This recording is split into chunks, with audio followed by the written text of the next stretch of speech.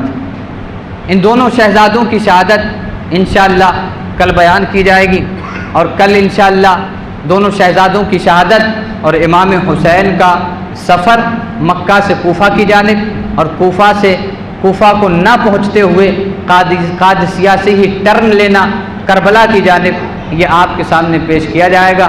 اللہ تعالی ہمیں امام مسلم رضی اللہ تعالیٰ عنہ کا فیض عطا فرمائے، حضرت امام مسلم سے پکی سچی محبت عطا فرمائے، حضرت امام حسین رضی اللہ تعالیٰ عنہ سے پکی سچی محبت عطا فرمائے، امام حسین ہی کی طرح دین کے لیے اپنی جانوں کے نذرانے پیش کرنے کی توفیق عطا فرمائے۔ وما علینا الا البلاغ۔ السلام علیکم۔ کعبے کے بدروں